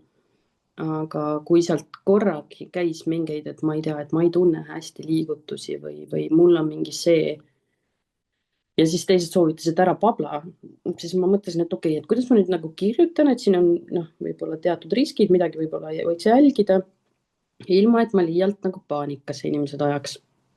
ja siis ma mäletan, et tuleb meelde nüüd järjest, avasin laeka. mingi hetk, kas keegi oli grupist lahkunud, et oli mingi kaotus olnud või veel midagi või keegi kirjutas oma hirmudest ja siis üritati siin maha tampida sellega, et meil on positiivne grupp, ärme aja teise ärevusse, ärme räägi sellest. ma sain nii vihaseks, et nagu, et ma ei sobitu sinna nagu, et vabandust, et minu kogemus on teile ebameeldiv või ebamugav ja mind ajas tõsiselt nagu vihale. ja samas ka see, noh, meil on see emmede grupp, meil moodustus sealt selline pisem chat ja me põhimõtteliselt oleme igapäevaselt kuni praeguseni suhelnud, ehk siis see on põhimõtteliselt üle 3 aasta, 3,5 aastat, ma ütleks vähemalt. ja see on olnud ikkagi nagu väga-väga toetav, aga alguses ma ikkagi tajusin või ma ei julgenud ka võib-olla välja rääkida. et ma alguses tajusin, et ikkagi see, et noh, kõik emad muretsevad ja kõik emad kontrollivad hingamist. et see ei ole ikka päris sama, et sa ikkagi tunned rohkem, paremini ennast nende emadega, kes on midagi sarnast kogenud. et mulle helistas ka üks sõbranna ja ütles, et need, kellel on kas viljatus olnud või lapsekaotus, et see konflikt selle vahel, et sa oled last nii kaua oodanud ja sa oled teda nii väga tahtnud ja siis sa oled võib-olla magamata või õnnetu või väsinud, et sa justkui ei saa endale seda lubada. et seda tunnet, ma arvan, ikkagi tajuvad võib-olla paremini need, kes on seda kogenud. Maaril-Liis, kuidas sul selle, või tegelikult ka Anna praegu raseduse jooksul, kõige selle ärevuse ja protseduuridega, sul vist? no kindlasti ma tunnen ärevust, aga nagu ma olen juba maininud, et see faktipõhisus, et praegu on kõik okei või mingid füüsilised tunnused samuti on väga aidanud, et beebi on aktiivne, liigutab suht 24/7. ja noh, selles osas on isegi arstid ämmaemandad nalja teinud, et ta liigutab nii palju. ja ta on nagu nii üliaktiivne. aga vahepeal mul tekkis konflikt seoses selle emakaga ja kontraktsioonidega, sest beebi liigutab ja emakas hakkab nagu kontraktsioone andma tema liigutuste peale. ja siis ma tahan, et beebi liigutaks, sest siis ma saan kindlustunde, et kõik on hästi. aga samas siis mul algab see sünnitegevus. jah, ja siis ma hakkasin ennast süüdistama, et kuidas ma saan süüdistada beebit selle eest, et ta liigutab, ma ju ei saa. aga noh, õnneks see olukord on kontrolli all nüüd. mis puudutab selliseid imelikke asju, mida ma olen teinud raseduse ajal, siis oli see, kui ma siis esimest korda sattusin sinna sünnituseelsesse ja olin seal 8 päeva sees, sest need kontraktsioonid tulid kogu aeg tagasi. Siis me avastasime, et tegelikult need kontraktsioonid algavad ka selle peale, et noh, minu kõhtu katsutakse, pannakse midagi nagu sinna peale, mingid andurid, mis iganes. et siis ma lõikasin kõik pükste ja aluspükste kummid nagu ülevalt ära. ja ühel korral ma läksin, mees vist tõi mulle mingid uued retuusid ja siis ma panin neid jalga. ja siis ma avastasin, et ma ei lõiganud seda kummi ära ja siis ma läksin sinna ämmaemandate posti paluda kääre ja siis ma hakkasin lõikama seal oma seda kummi. ja siis ämmaemand vaatas jääliku näoga otsa ja siis, kui ma jõudsin juba nagu selja peale, siis ta küsis, kas sul on abi vaja?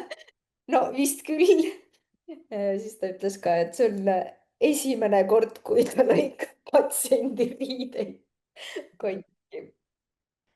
aga see on ka okei, ma arvan, et mingid imelikud asjad, mida me teeme, kui need on meile abiks just selle süütunde osa, sest ma ei taha mõelda selle peale, et nüüd ma hakkasin sünnitama tänu sellele, et mul oli see mingi pükste kumm, mis seal surus kuskile kohta. ja nüüd mu beebi sünnib jälle enneaegsena. et kui see vähegi aitab, siis on okei. ja ma arvan, et siinkohal see kogukond mõistab ka seda. No üks asi mul tuli küll meelde, et ma mäletan, et ma läksin oma elu esimesele kontserdile, kui ma ootasin Gloriat seal alguse poole. Ja siis mina olin enda, me sõidame ja me sõitsimegi peaaegu 6 tundi autoga Leetu ja siis tagasi ka autoga, et ma olin sellega nõus, aga ma ütlesin, mina lenda. Aga ma tegin nagu see enda jaoks tegin nagu väga siukse suure sammu või otsuse, et ma ostsin nagu piletid mitu kuud ette ja mõtlesin, et ma lähen ja ma pean minema, sest et see on tore ja see on hea ja see on positiivne. aga mul oli väga palju hirme sealjuures nagu, et kõik see esiteks kodust äraminek ja noh, see nagu astud oma turvakeskkonnast välja, mis mõttes nagu. ja siis ma ei, ma pean selle raseduskaardi, kõik asjad kaasa võtma, et mis siis saab, mis siis juhtub, mis nagu noh, kõik jutud on ju. kõige sellega kogu aeg sa käid ju kaasas. ja siis kontserdil ka ju, seal on ju nii vali helis, sa mingi oh my god, kas ma peaks äkki veel kaugemale minema? kas see on okei, kui ma siin seisan? Neil on nagu hästi palju mõtteid nagu, aga ei, ära ma käisin ja tehtud sai. sarnane hirm nagu kas vibraator võib liiga üles stimuleerida. aga räägi korra sellest, kuidas teil asjade varumisega või ostmisega läks. sest mul on lihtsalt naljakas seik, et mul mingid asjad olid esimesest korrast olemas, et ma nagu teadsin, et põhiasjad on olemas ja teisi ma ei varunud. aga kui haiglast välja kirjutati, siis me saime aru, et keegi pole vaadanud kasutusjuhendit, kuidas turvahälli rihmadega last kinnitada. ja me olime ta üle riietanud, esiteks me panime merino kombe, siis oli soe voksi talvekombe, siis oli see häll ja siis me olime ise riietes ja me pool tundi kuskil lugesime, otsisime kasutusjuhendeid, kust need rihmad, sest meil olid need rihmad lahti võetud. me ei teadnud, kuidas ära ühendada, kuidas see autosse panna, kuigi autos oli see nagu alus oli juba olemas. aga me ei teadnud, kuidas laps sinna turvahälli sisse kinni käib. no see oli küll selline parajalt fail hetk. ja tegelikult see esimene nädal nagu asjade varumine, ostmine oli ka paras lisapinge tegelikult, et mingid asjad olid puudu ja mingeid asju ei osanudki varuda. et ma jätsin ka ikka suht viimasele hetkele mingite asjade ostmised. kuidas teil oli? mul oli ka, sest et mul ju mööbel ja vankrid ja hällid ja kõik olid ju Georgist alles olemas laos. ja seda ma tegin küll, et kui Georgiga ma näiteks millegipärast hoidsin tagasi toa sisustamise ja kõik, et tegin suht viimasel minutil, siis Gloriaga oli see, et kui ma teadsin, et me oleme rasedad ja mul oli vist äkki teine või kolmas kuu ja juba ma täitsin selle toa nagu asjadega ära, sest et ma mõtlesin oma peas, et loodus tühja kohta ei salli, onju. aga muus osas oli küll see, et minu jaoks oli väga raske teadmine, et ma saan tüdruku, sest et minu keha ja vaim oli valmis poisiks ja siis kui ma selle teada sain, siis ma ulgusin 2 tundi autos. siis ma mõtlesin, et okei, aitab küll, ei ulu rohkem. Siis läksin poodi, ostsin kleidi, et noh, lapse sellele Egertile teada anda, et meie laps on siis tüdruk. Ja siis ma käisin mitu kuud niimoodi, et ma iga kuu ostsin mingisuguse kas kleidikese või midagi, et ennast nagu harjutada selle mõttega, et tüdruk, et on tüdruk. Ja noh, selles suhtes mitte, et ma nagu kahetseks, et Gloria on tüdruk, kindlasti mitte, aga lihtsalt minu süsteem oli teistpidi harjunud.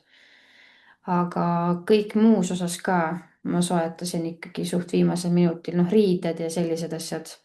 Ja põhimõtteliselt ma olin vist intensiivis, kui ma ostsin riideid, sest et ma läksin ju erakorraliselt. Ma läksin ju juuksuritoolis, sõitsin Egerti trenni, võtsin võtmed, istusin autosse, mul oli verejooks, ma olin haiglas, mul polnud mitte midagi kaasas. Ja siis noh, seal ju pandi talle need riided, mis seal intensiivis oli pakkuda ja mingid riided meil vist olid olemas, aga muus osas oli jah, ma tellisin kogu aeg jooksvalt, kui ma kodus olin. Ma ei varunud väga midagi kokku. Et see hirm on ikkagi suur ja siis oli see, ma ei tea, kui suur ta on, ma ei tea, palju ta kaalub, ma ei saa seda osta, ma ei julge. Ja noh, ikkagi tagataustal oli see teine hirm ka, et noh, et aga kui nagu tegelikult ei olegi põhjust osta, on ju. Et ja samas mul oli ikka väga see kurbuse tunne, et mul jäi nagu see tegemata, et ma saaks minna näiteks valida käru või seda tuba sisustada, sest et mul oli kõik nagu olemas juba. Et nagu hoida ennast nagu seal positiivse poole peal, et tegeleda selliste toredate nagu asjadega. Et see oli väga tugev nagu. mul oli nii keeruline minna sinna beebipoodi ja üldse vaadata neid kärusid, sest mees hakkas nagu nõudma, et me läheks, vaataks, ostaks. no sest meil oli enam-vähem ette teada, et võib tulla see hetk, kus ma pean rohkem lamama ja olema pikali ja siis ma ei saa liikuda. ja siis ta nagu nõudis, no ma arvan, et kuskil seal pärast 25. rasedusnädalat, et me läheks, valiks välja, sest muidu ta ei saa ise ju valida. ja siis esimest korda me läksime poodi niimoodi, et ma suutsin seal olla umbes 3 minutit. Ma nagu ei tundnud, et ma kuulun sinna. Ma ei tundnud, et mul on nagu õigus kuidagi valida neid laste asju. Ja siis ma ütlesin, et kõik me lähme välja. Ja siis paari nädala pärast, no ma suutsin seal juba pikemalt olla. Ja siis no vähemalt proovida neid kärusid, kuna me elame maal ka, siis meil on siin kruusatee ja siis vaadata, mis meie teekattega paremini sobib. Aga ostmiseks läks alles siis, kui ma olin siis haiglas sünnituseelses ja siis minu juurde tuli alati kaaslane, kellel oli vist 25 rasedusnädalat. ja siis ta hakkas küsima, kas sul on kõik asjad ostetud? Ma ütlesin, et ei, mul ei ole mitte midagi ostetud. ja siis ta rääkis, et tal on juba kõik olemas. ja siis ma ütlesin, okei, ma olen halb ema, mul ei ole mitte midagi ostetud. ju siis ma pean sellega tegelema. aga lõppude lõpuks hakkasin tellima asju ikkagi siis, kui oli 34 rasedusnädalat juba täis. ja osad asjad on meil endiselt praegu karpides. nii et arvatavasti see Kristiina kogemus selle unpacking uga autos väga võimalik, et see tabab ka meid. aga no turvahälli ma olen välja võtnud ja uurinud, kuidas need rihmad käivad sellega ma olen kursis, aga see ei ole veel autos. vaatamata sellele, et tegelikult järgmisel nädalal on juba täiskantud rasedus, et ma võin iga hetk sünnitama minna. ma mäletan, see oli päris veider hetk, kus me mõtlesime, et kas igaks juhuks paneks turvahälli juba autosse ära ja siis sa nagu sõidad ja sul on see turvahäll seal taga. Ja siis sul on selline, aga rääkides sellest, et kas poiss või tüdruk, kuna mul oli esimene kogemus poiss, siis ma tahtsin, et teine oleks tüdruk, et ta oleks võimalikult erinev. aga siis teine oli ka poiss, et ühelt poolt oli nagu kergendus, et noh, et ikkagi esimene nagu poisslaps. aga samas ma nagu kartsin, et kas ma hakkan sassi ajama ja kohati on nagu raske olnud, et kui ma praegu pilte vaatan, et siis nad on ikka üsna sarnased. Et kohati on nagu kurb ka.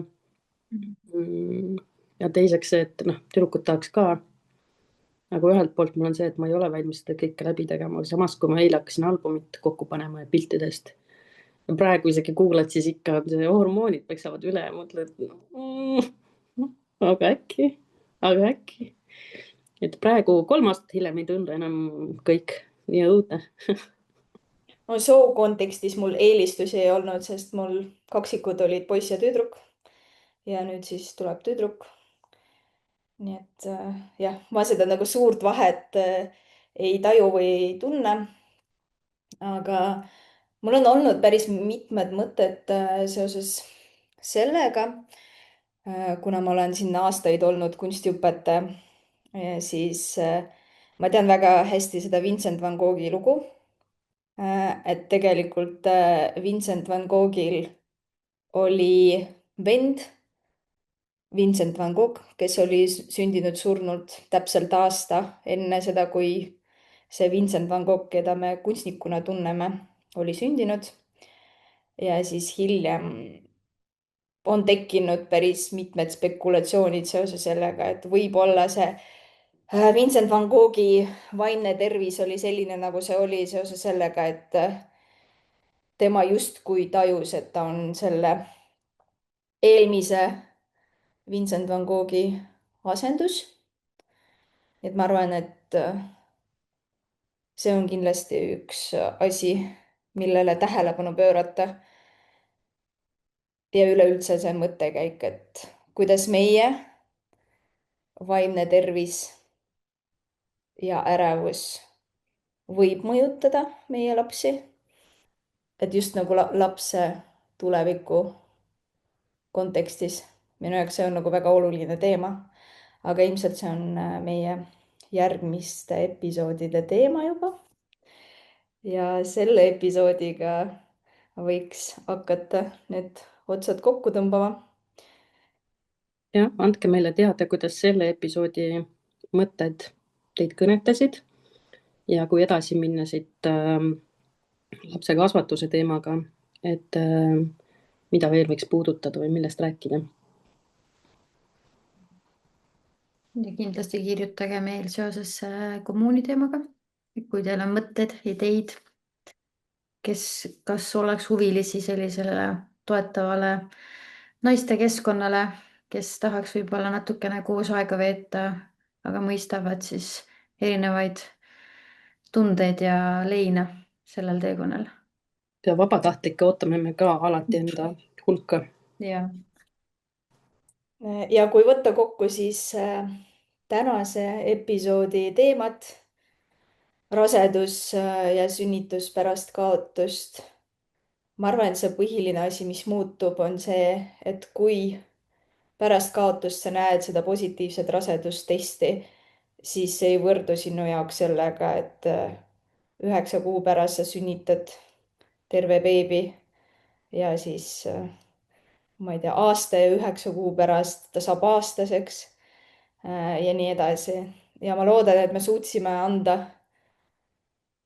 no mitte isegi vastuseid, vaid vihjeid, kuidas sellega saaks toime tulla. Aitäh teile järgmise episoodini.